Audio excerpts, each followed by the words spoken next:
with China, and there is a Chinese driver finally in Formula One. So I wanted to ask you first of all, how does that feel for you?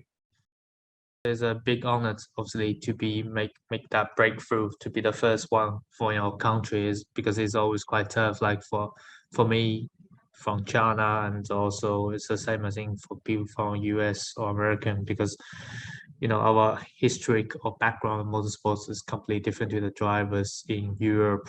Every step you take in, every journey you take in is you're opening a new chapter for you, from yourself, and you don't know what's going to happen in the future if you took the right foot or right step or not. So it's very tough and very roller coaster journey, to be honest. But yeah, once in the top level or the toughest competition, you have to be exploring more yourself, more in your skills of driving, to be delivering the results on track, and to be adapting the Formula One driver kind of lifestyles, because especially for me as a rookie, everything's very new for me.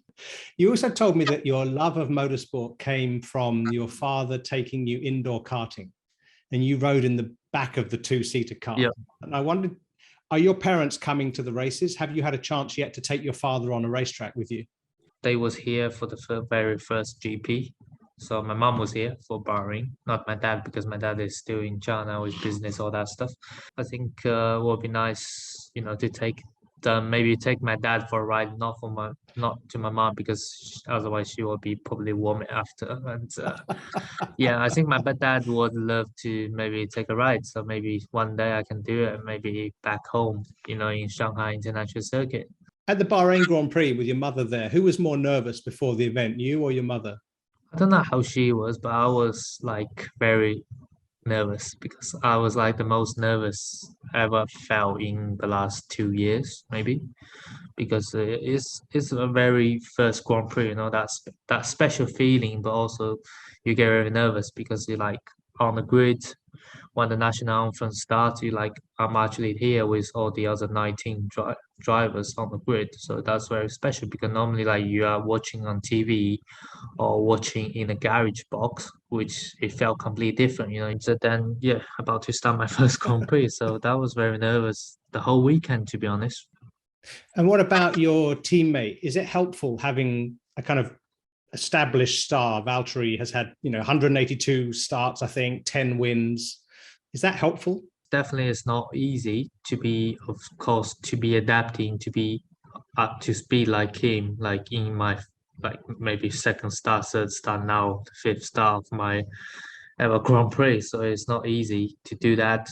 And of course, he will be exploding more the car potential. Than for me to be learning to closing the gap is being the key, and I find it, getting much better with Valtteri as a teammate has been very helpful, and we've been working along very closely, and also very good to be moving forward together with the whole team, and everybody are very motivated inside and out. Valtteri is quite famous for drinking coffee, and I saw on your Instagram that when you're in Melbourne, you found a bubble tea shop. So are you going to swap the ideas? No, I mean, I started drinking coffee this year because I'm not a coffee fan, to be honest, before this year. But now I'm more into it because, firstly, your life is more busy. So there's more very early starts, and you have to drink coffee, keep you a bit hydrated. Or I find it quite useful just before the race to, keep you very much awake, and then it's relax yourself a little bit. Like Bahrain, it really just relaxed me a little bit. So I'm starting to do that all the time, similar to Valtteri, but not as much as him. So, no, nobody as yeah, much as him. bubble tea is always a very traditional thing back home, and Melbourne is a perfect city to do that. Just thinking forward to Barcelona, is it one of the tracks you like? What do you expect from the weekend? Yeah, I mean, firstly, I think coming to the European races where I'm more familiar with everything, so it should be another big step up. I won't be a step behind compared to all these experienced drivers or compared to Valtteri, because then it takes me, I need like a session to be learning the track first. So now I kind of know it, and then try to maybe find more the limit early on than the past few races. together with my experience so far, converted to good results at the end. But yeah, Barcelona is definitely a track I like, and it's been good so in the past with Formula 2 at least. Yeah, we have to see how everything plans out. But I think, of course, we should be good, and my expectation is, try to continue go Q2, and then to be always, fighting for Q3, then fighting for points. That's very simple.